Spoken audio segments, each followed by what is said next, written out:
Well, hello everybody and welcome downstairs for this Christmas Eve 2017 edition of the Pepper Garden Update. Yeah, without too much dilly-dallying about, let's just get started. And I think this week we'll start with actually next year's pepper collection. So I'll show you what has finally sprouted. Let's go. So we'll start off with the table here where I've got the beginnings of my 2018 pepper garden. And as you can see, quite a few of these have actually sprouted. Unfortunately, they're also becoming incredibly leggy little plants. I guess I can move them up a little bit. I've got them on a slight platform here, but otherwise, I don't really know how else to prevent them from being leggy while they're still in one of these little greenhouse situations. Because I can't get any wind on them down there, right? But let's see what we've got here anyway. Ring of Fire has sprouted. The ahi pineapple. I hear so many good things about that from the pepper lovers people. Oh, what's this? I crushed this one. Ah, that's not a good start to the season. Ahi panic. Be interesting to see what varieties come out of that this year. Where's the label? What do we got going here? Ah, Grandpa's Siberian Home Pepper. 3 of those up already. 3 of these. Crimson Red, excellent. Those didn't really make it to the season last year, so I'm really hoping they do this year. Yeah, 5 sprouted up in there. The Paper Lantern. That's going to be interesting. I want to look that up because I'm not entirely sure I know what that's supposed to look like. Super Chilies, one of the ones that helped create the St. Thomas Bane there. And it crossbred with that Bolivian rainbow. Ahi Calabaza. Now, that one is incredibly spindly, and this one's got some very poor leaf formation. I might not actually get anything out of that. We'll see. Ahi Peruvian. I think that's that's one sprouting up in there. It needs to throw off its little seed casing. This one here. If anybody's got advice as to whether or not I should leave those seed casings on or pop them off, please feel free to share that in the comments below. As always. What do we got here? Some of the Matchbox peppers. Cool. And then we've got a couple of Ahi Lemon Drop. So there are still 1, 2, 3, 4, 5, 6, 7 out of the original 18 that haven't popped up yet. But 11 is not bad, and we're only like 10 days in, so yes. Might just transplant some of these out, or just transfer some of them out, and get these back onto the warming mat. What we got in the middle here, we've got a couple cuttings from the Flaming Caddy we have upstairs in the kitchen window. It was developing. Come on.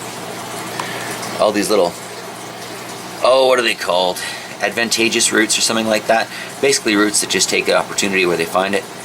So I figured I'd cut a couple chunks off there and throw it in because we are slowly converting the whole house to this wonderful green living environment. This is one of the Astrids, I think. Can't quite. Astra Pep? I don't know.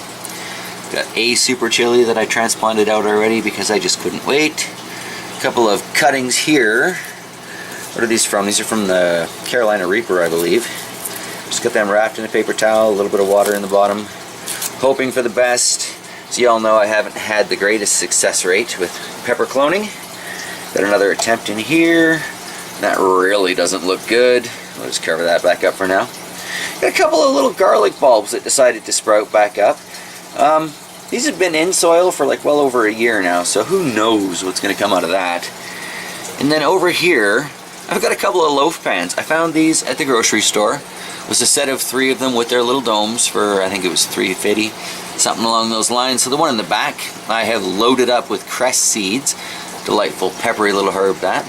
And the one in the front, I've got some pak choy seeds in there. Just to kind of see how well they do, see if I can grow that indoors. And or maybe have some ready as soon as I've got a cold frame or something going outside. So yeah, there's a quick look at the table for the 2018 garden. Down here on the shelf under those PVC lights, my little LED strings kind of glued to the PVC piping there. I've got the basil going down here, kind of running a test, seeing how well these lights are doing.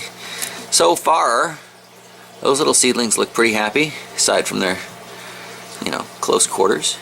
Can spread them out though if they continue to do well. Excellent, excellent. And let's see, over here in and on the hydroponic garden, we've got that one black lace elderberry. It seems to be pretty happy there. I might just leave it, who knows. Got one of the many spider plants around the house. Then here, we have a catmint cutting. Let's see if this has got any roots on it or not. Oh, it might be the beginning of something on there. So that's not bad. I'll just have to put that back in now. 1 second. Now that we've got that back in place, beside it we've got a nice little sage cutting there.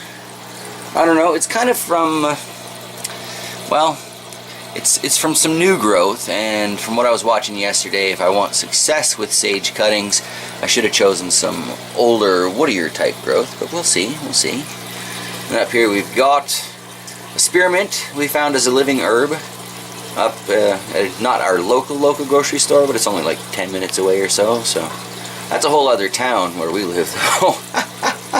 Anywho, I got a cutting from that in here. Hopefully it'll root, because you can never really have too much mint, especially if the aphids don't like it. I'm going to start planting that stuff everywhere. Here we have the surviving ahi panic. Still got that discoloration issue. Nowhere near as bad as the El Oro de Ecuador though, so just going to have to hope for the best. And then way over there we've got the spider plant that was on the table a couple of weeks ago, but the cat got himself locked down here. And I don't know if you can see it on the back there, but he took the opportunity to chew up the plant again. It's like the 4th or 5th time that poor thing has been savaged by our cat. It's not having a good go of it, you know.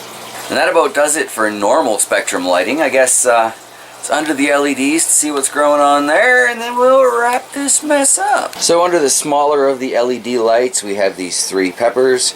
This in theory is a Sugar Rush Red.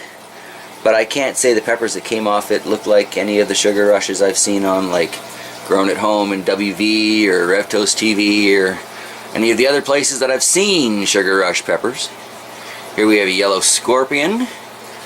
This, aside from the aphids, which are looking bad, the plant itself is looking pretty good.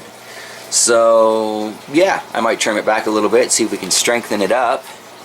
But at the bottom there, lots of new growth. Got one of those little yellow sticky tabs in there. It's already collected, I'd say probably a couple dozen little flies on it so far. So clearly those are worth the expense. Here we've got that El Oro. Oh, the El Oro de Ecuador. Such a productive plant. Such a cool little pepper. Such a tragedy in what's going on with these leaves. So, yes. Let's look under the larger LED light at the actual pepper table. Although, like I said before, it's turning into more of an herb table, isn't it? So, starting off on the corner here, we've got the Weary Weary. Skeletal remains of the Weary Weary, but there's a couple places where it still looks like it's trying. So, I'm just going to let it keep on trying. I mean, you know how long I tried that 7-pot yellow for. Here we've got the cat mint. Just doing so well, and that's just basically yard and garden soil stuffed into a Folgers can, stuffed the plant in it when I discovered it was still around, and wow. So yeah, this lighting definitely works well for herbs. In the back here we've got one of the little coffee trees. It's gonna be a long time, I think, before I'm harvesting anything off those, but whatever. Same with the lemon tree beside it. It's gonna be a long time, but this is not, gardening is not a short-term hobby, is it? So in the back we've got the Devil's Heart pepper there, surviving fairly well. The sage in the very back corner. Can't wait to get that outside again next year. It's going to be so nice. The M.A. Wartrix here. A lot of new growth on this kind of one side of the plant, but not so much over here. Let's see what comes of it in the end. What we got beside it here is that habanero.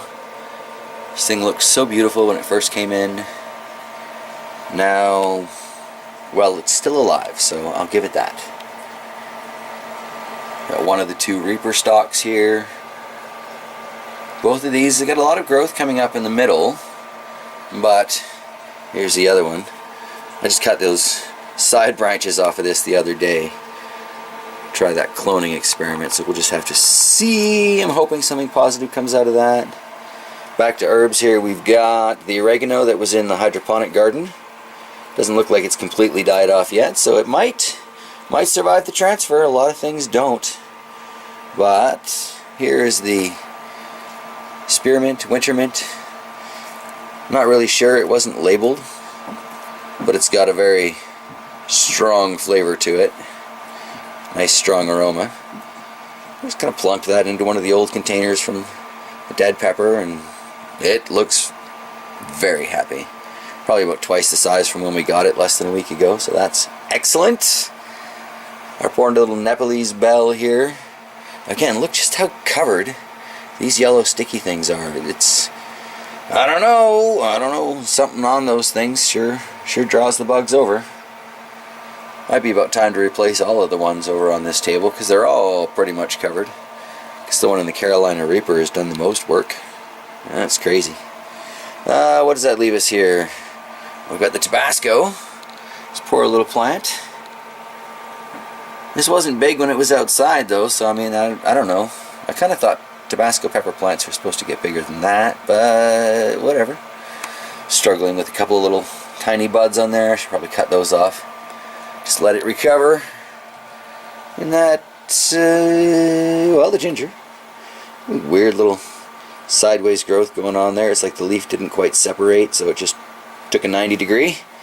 But yeah, so that's where things are sitting at with the dungeon garden on this Christmas Eve update. Not too bad. Definitely a lot more alive than at this point last year.